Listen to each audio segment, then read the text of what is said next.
అంటే ఇప్పుడు విషయం ఇది చెప్పారు, బట్ మీరు ఫుల్ స్వింగ్లో ఉండి సినిమాలు తీస్తున్న టైంలో ఈ రకంగా మీ మనసు అన్ని పెట్టేసి సినిమాలు తీయటం, రాసేయటం, హిట్లు కొట్టేయడం, కానీ తీరా చూస్తే చేతిలో డబ్బులు లేదు. ఇంట్లో ఏమనేవాళ్ళు కదా మీ ఆవిడ? మా మిస్సెస్ కూడా ఆవిడ అలాంటిదేనండి. అంటే ఈయన సినిమాలు చేసేస్తున్నారు, ఇంత డబ్బు రావాలి చెయ్యాలి అని ఆవిడకి లేదండి. ఎప్పుడు ఆవిడ కనీసం మామూలుగా కూడా అడిగేవారు కదా ఈ సినిమాకి ఇప్పుడు రెమ్యూనరేషన్? ఆవిడ నేను ఏ ఇస్తే అది తీసుకుంటే తప్పించి అడిగేది కాదండి. తెలియదండి ఆవిడకి అసలు. ఆవిడకి నేను ఏ సినిమా ఎంతగా చేస్తున్నానో, వాళ్ళు ఎంత ఇచ్చారు, ఇంకెంత ఇవ్వాలి, సినిమా రిలీజ్ అయిపోతుంది, ఇలాంటివి ఆవిడ దగ్గర ఉండే కాదండి అసలు. ఇచ్చింది ఆవిడ ఖర్చు పెట్టడానికి ఇచ్చేసేవాడిని నేనండి. ఆవిడే లెక్కలేసి అన్నీ హౌస్ని మేనేజ్ చేయడం, పిల్లల్ని చదివించడం. పిల్లల్ని ఈరోజు ఈ స్టేజ్కి తీసుకొచ్చిందంటే ఆవిడే కారణం, మా మిస్సెస్. నేనేం కాదండి. నేను బిజీగా ఉండేవాడిని, అసలు వాళ్ళు ఏం చదువుతున్నారో పట్టించుకోలేదు నేనండి.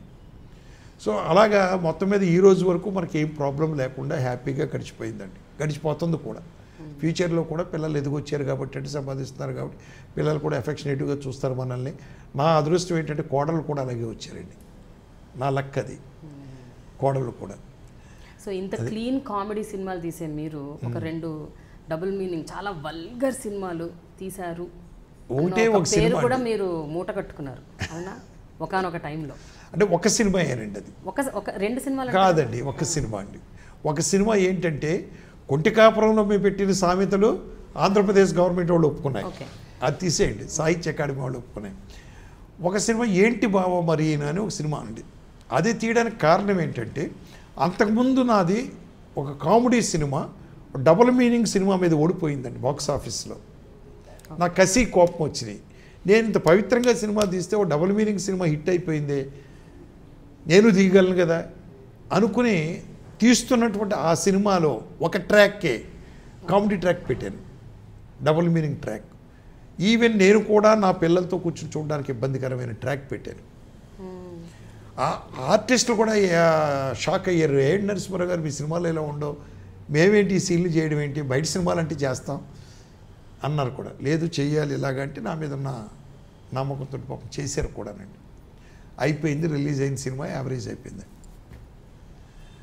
సినిమా యావరేజ్గా ఆడిందండి పాపం, ఏ మాటకి ఆ మాట.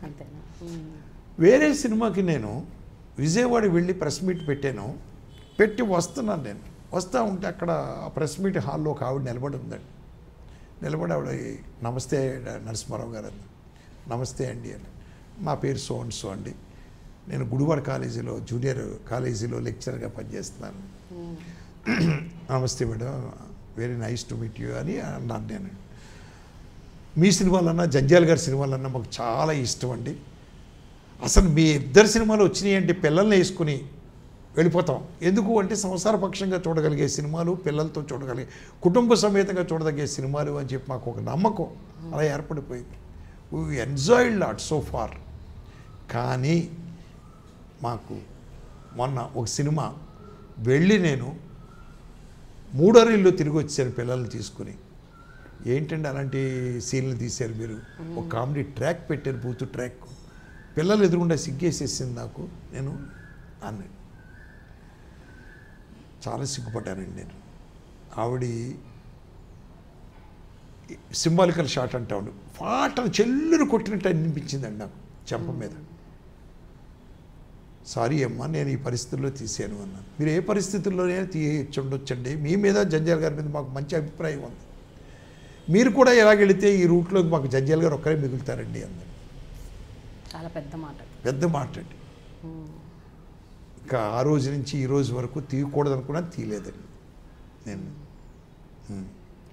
ఎవరైనా మీకు వ్యక్తిగతంగా బాగా ఇష్టమైన దర్శకులు ఉన్నారంటే, అంటే ఇప్పుడున్న దర్శకుల్లో, అంటే వాళ్ళు ఫిల్మ్ మేకింగ్ స్టైల్ నేను అనేది, ఫిల్మ్ మేకింగ్లో అద్భుతంగా చేసేవాడు చాలామంది వచ్చేసారండి, చేస్తున్నారండి. ఇప్పుడు మనం దాంట్లో కొంతమంది కుర్రోళ్ళు అయితే సూపర్ అండి, అబ్బా నాకు కూడా ఈ థాట్ రాలేదే అనే లెవెల్లో కొంతమంది తీస్తున్నారండి. డెఫినెట్గా For వాళ్ళు మనం example, అప్రిషియేట్. పేర్లు ఫర్ ఎగ్జాంపుల్ తెలుసా పేర్లు అంటే చెప్పవలసి వస్తే చాలా పేర్లు ఉన్నాయండి. అలాంటి వాళ్ళు మన సినిమా రంగంలో ఉన్నారు. కొంతమంది అయితే అసలు అర్థం పర్థం లేకుండా తీస్తున్నారండి మనమండి. అదండి ఇప్పుడు ఉన్న దాంట్లో రాజమౌళి, ఇంకా దాన్ని రాజమౌళికి వేరే పేర్లు పెట్టడానికి లేదు ఇంకా అంత మనమండి. ప్యారలల్గా అందుకని అతీతుడు అతను పక్కన పెట్టేయండి. అందుకనే నేను చెప్పలేకపోతున్నాను మిగిలిన పేర్లు నేను. ఎందుకంటే మన భారతదేశం గర్వించదగ్గ సినిమా తీసాడు రాజమౌళి నిజంగా కూడా చెప్పాలంటే. మనం కొంతమంది అనవచ్చు ఏంటి అని తీసిన గ్రాఫిక్స్ కదా అని అనేవాడు మీరు తీయొచ్చు కదా, ఎందుకు తీయట్లేదు మీరు? చేత రాజమౌళి గారి పేరు వదిలేయండి. ఇంకా నచ్చిన దర్శకుల్లో మీరు ఎవరు అంటే అది కాదు, అతీతం. అది ప్రస్తుతానికి ఆయన ప్రస్తుతానికే కాదు, ఇప్పుడు ఆయన తీసిన కింద సినిమాలు కూడా చూడండి మీరు. మగధీర కానీ, విక్రమార్కుడు కానీ, లేదా ఇంకోటి కానీ నిజంగా మరి బాగా తీసాడు కదా, అద్భుతంగా తీసుకుంటూ వచ్చాడు. అదే